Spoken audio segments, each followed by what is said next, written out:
ਅੱਜ ਦੀਆਂ ਖਬਰਾਂ ਵੱਲ ਆਈਏ। ਕੈਲੀਫੋਰਨੀਆ ਅਮਰੀਕਾ ਦੇ ਵਿੱਚ ਨਹੀਂ, ਪੂਰੀ ਦੁਨੀਆ ਦੇ ਵਿੱਚ ਇਦਾਂ ਦੀ ਪਲੇਸ ਬਣ ਜਾ ਰਿਹਾ ਜਿੱਥੇ ਜਿਹੜੇ ਡੀਜ਼ਲ ਟਰੱਕ ਆ ਉਹ 2036 ਦੀ ਸਟਾਰਟਿੰਗ ਤੋਂ ਫੇਜ਼ ਆਊਟ ਕਰ ਦਿੱਤੇ ਜਾਊਗੇ।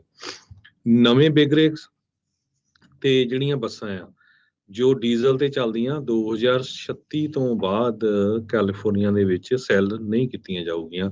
ਇਹ ਅੱਜ ਸਟੇਟ ਦੇ ਰੈਗੂਲੇਟਰਸ ਨੇ ਅਪਰੂਵ ਕਰ ਦਿੱਤਾ ਆ, ਤਾਂ ਕਿ ਜਿਹੜਾ ਆ ਕਲਾਈਮੇਟ ਚੇਂਜ ਨੂੰ ਫਾਈਟ ਕੀਤਾ ਜਾ ਸਕੇ।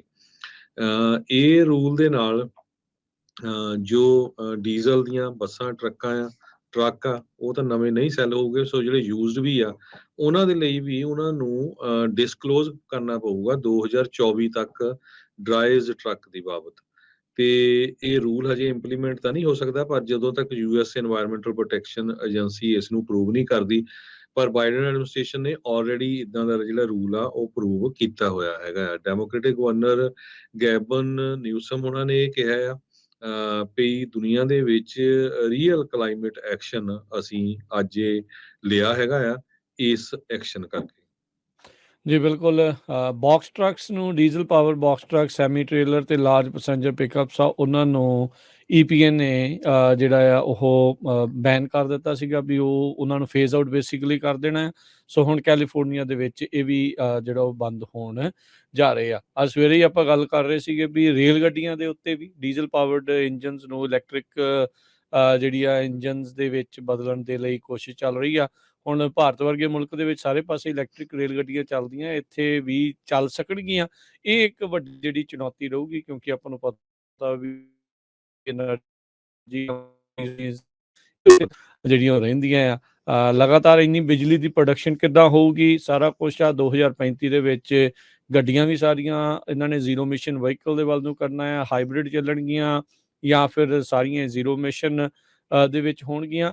ਇਹ ਵੱਡੀ ਜਿਹੜੀ ਚੁਣੌਤੀ ਆ, ਸਾਲ ਥੋੜ੍ਹੇ ਰਹਿ ਗਏ ਆ, ਕੰਮ ਬਥੇਰਾ ਜਿਹੜਾ ਉਹ ਕਰਨ ਵਾਲਾ ਪਿਆ ਆ, ਪਰ ਇਸ ਦੇ ਵਿੱਚ ਨਵੀਆਂ ਓਪਰਚੁਨਿਟੀਜ਼ ਵੀ ਮਿਲਣਗੀਆਂ। ਹੋ ਸਕਦਾ ਵੀ ਇਹਨਾਂ ਨੂੰ ਰਿਵੋਕ ਵੀ ਕੀਤਾ ਜਾਵੇ। ਜਿੱਦਾਂ ਆਪਾਂ ਦੇਖਿਆ ਸੈਨੇਟ ਦੇ ਵਿੱਚ ਰੀਸੈਂਟਲੀ ਕੱਲ੍ਹ ਪਰਸੋਂ ਹੀ ਜਿਹੜੀਆਂ ਡੀਜ਼ਲ ਐਮਿਸ਼ਨਸ ਨੂੰ ਲੈ ਕੇ ਇੱਕ ਜਿਹੜਾ ਬਾਈਡਨ ਪ੍ਰਸ਼ਾਸਨ ਦੁਆਰਾ ਲਿਆ ਗਿਆ ਫੈਸਲਾ ਆ ਉਸ ਨੂੰ ਵਾਪਸ ਲੈ ਲਿਆ ਗਿਆ ਸੀ। ਕੈਲੀਫੋਰਨੀਆ ਅਮਰੀਕਾ ਦੇ ਵਿੱਚ ਨਹੀਂ, ਪੂਰੀ ਦੁਨੀਆ ਦੇ ਵਿੱਚ ਇਦਾਂ ਦੀ ਪਲੇਸ ਬਣ ਜਾ ਰਿਹਾ ਜਿੱਥੇ ਜਿਹੜੇ ਡੀਜ਼ਲ ਟਰੱਕ ਆ ਉਹ 2036 ਦੀ ਸਟਾਰਟਿੰਗ ਤੋਂ ਫੇਜ਼ ਆਊਟ ਕਰ ਦਿੱਤੇ ਜਾਊਗੇ। ਨਵੇਂ ਬਿਗਰੇਕਸ ਤੇ ਜਿਹੜੀਆਂ ਬੱਸਾਂ ਆ ਜੋ ਡੀਜ਼ਲ ਤੇ ਚੱਲਦੀਆਂ 2036 ਤੋਂ ਬਾਅਦ ਕੈਲੀਫੋਰਨੀਆ ਦੇ ਵਿੱਚ ਸੈੱਲ ਨਹੀਂ ਕੀਤੀਆਂ ਜਾਊਗੀਆਂ। ਇਹ ਅੱਜ ਸਟੇਟ ਦੇ ਰੈਗੂਲੇਟਰਸ ਨੇ ਅਪਰੂਵ ਕਰ ਦਿੱਤਾ ਆ, ਤਾਂ ਕਿ ਜਿਹੜਾ ਆ ਕਲਾਈਮੇਟ ਚੇਂਜ ਨੂੰ ਫਾਈਟ ਕੀਤਾ ਜਾ ਸਕੇ। ਇਹ ਰੂਲ ਦੇ ਨਾਲ ਜੋ ਡੀਜ਼ਲ ਦੀਆਂ ਬੱਸਾਂ ਟਰੱਕ ਆ ਉਹ ਤਾਂ ਨਵੇਂ ਨਹੀਂ ਸੈੱਲ ਹੋਊਗੇ। ਸੋ ਜਿਹੜੇ ਯੂਜ਼ਡ ਵੀ ਆ ਉਹਨਾਂ ਦੇ ਲਈ ਵੀ ਉਹਨਾਂ ਨੂੰ ਡਿਸਕਲੋਜ਼ ਕਰਨਾ ਪਊਗਾ 2024 ਤੱਕ ਡਰਾਈਜ਼ ਟਰੱਕ ਦੀ ਬਾਬਤ। ਤੇ ਇਹ ਰੂਲ ਹਜੇ ਇੰਪਲੀਮੈਂਟ ਤਾਂ ਨਹੀਂ ਹੋ ਸਕਦਾ, ਪਰ ਜਦੋਂ ਤੱਕ ਯੂਐਸ এনवायरमेंटल ਪ੍ਰੋਟੈਕਸ਼ਨ ਏਜੰਸੀ ਇਸ ਨੂੰ ਅਪਰੂਵ ਨਹੀਂ ਕਰਦੀ। ਪਰ ਬਾਈਡਨ ਐਡਮਿਨਿਸਟ੍ਰੇਸ਼ਨ ਨੇ ਆਲਰੇਡੀ ਇਦਾਂ ਦਾ ਜਿਹੜਾ ਰੂਲ ਆ ਉਹ ਅਪਰੂਵ ਕੀਤਾ ਹੋਇਆ ਹੈਗਾ। ਡੈਮੋਕ੍ਰੈਟਿਕ ਗਵਰਨਰ ਗੈਬਨ ਨਿਊਸਮ ਉਹਨਾਂ ਨੇ ਇਹ ਕਿਹਾ ਆ ਵੀ ਦੁਨੀਆ ਦੇ ਵਿੱਚ ਰੀਅਲ ਕਲਾਈਮੇਟ ਐਕਸ਼ਨ ਅਸੀਂ ਅੱਜ ਇਹ ਲਿਆ ਹੈਗਾ ਆ ਇਸ ਐਕਸ਼ਨ ਕਰਕੇ। ਜੀ ਬਿਲਕੁਲ। ਬਾਕਸ ਟਰੱਕਸ ਨੂੰ diesel power box truck, semi trailer ਤੇ ਲਾਰਜ ਪੈਸੇਂਜਰ ਪਿਕਅਪਸ ਆ ਉਹਨਾਂ ਨੂੰ EPA ਨੇ ਜਿਹੜਾ ਆ ਉਹ ਬੈਨ ਕਰ ਦਿੱਤਾ ਸੀਗਾ ਵੀ ਉਹਨਾਂ ਨੂੰ ਫੇਜ਼ ਆਊਟ ਬੇਸਿਕਲੀ ਕਰ ਦੇਣਾ। ਸੋ ਹੁਣ ਕੈਲੀਫੋਰਨੀਆ ਦੇ ਵਿੱਚ ਇਹ ਵੀ ਜਿਹੜਾ ਉਹ ਬੰਦ ਹੋਣ ਜਾ ਰਹੇ ਆ। ਅੱਜ ਸਵੇਰੇ ਹੀ ਆਪਾਂ ਗੱਲ ਕਰ ਰਹੇ ਸੀਗੇ ਵੀ ਰੇਲ ਗੱਡੀਆਂ ਦੇ ਉੱਤੇ ਵੀ ਡੀਜ਼ਲ ਪਾਵਰਡ ਇੰਜਨਸ ਨੂੰ ਇਲੈਕਟ੍ਰਿਕ ਜਿਹੜੀ ਆ ਇੰਜਨਸ ਦੇ ਵਿੱਚ ਬਦਲਣ ਦੇ ਲਈ ਕੋਸ਼ਿਸ਼ ਚੱਲ ਰਹੀ ਆ। ਹੁਣ ਭਾਰਤ ਵਰਗੇ ਮੁਲਕ ਦੇ ਵਿੱਚ ਸਾਰੇ ਪਾਸੇ ਇਲੈਕਟ੍ਰਿਕ ਰੇਲ ਗੱਡੀਆਂ ਚੱਲਦੀਆਂ, ਇੱਥੇ ਵੀ ਚੱਲ ਸਕਣਗੀਆਂ। ਇਹ ਇੱਕ ਵੱਡੀ ਜਿਹੜੀ ਚੁਣੌਤੀ ਰਹੂਗੀ, ਕਿਉਂਕਿ ਆਪਾਂ ਨੂੰ ਪਤਾ ਵੀ ਐਨਰਜੀ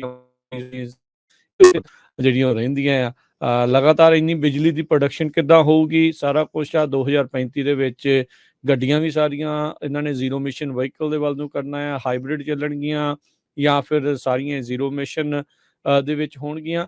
ਇਹ ਵੱਡੀ ਜਿਹੜੀ ਚੁਣੌਤੀ ਆ, ਸਾਲ ਥੋੜ੍ਹੇ ਰਹਿ ਗਏ ਆ, ਕੰਮ ਬਥੇਰਾ ਜਿਹੜਾ ਉਹ ਕਰਨ ਵਾਲਾ ਪਿਆ ਆ, ਪਰ ਇਸ ਦੇ ਵਿੱਚ ਨਵੀਆਂ ਓਪਰਚੁਨਿਟੀਜ਼ ਵੀ ਮਿਲਣਗੀਆਂ। ਹੋ ਸਕਦਾ ਵੀ ਇਹਨਾਂ ਨੂੰ ਰਿਵੋਕ ਵੀ ਕੀਤਾ ਜਾਵੇ। ਜਿੱਦਾਂ ਆਪਾਂ ਦੇਖਿਆ ਸੈਨੇਟ ਦੇ ਵਿੱਚ ਰੀਸੈਂਟਲੀ ਕੱਲ੍ਹ ਪਰਸੋਂ ਹੀ ਜਿਹੜੀਆਂ ਡੀਜ਼ਲ ਐਮਿਸ਼ਨਸ ਨੂੰ ਲੈ ਕੇ ਇੱਕ ਜਿਹੜਾ ਬਾਈਡਨ ਪ੍ਰਸ਼ਾਸਨ ਦੁਆਰਾ ਲਿਆ ਗਿਆ ਫੈਸਲਾ ਆ ਉਸ ਨੂੰ ਵਾਪਸ ਲੈ ਲਿਆ ਗਿਆ ਸੀ।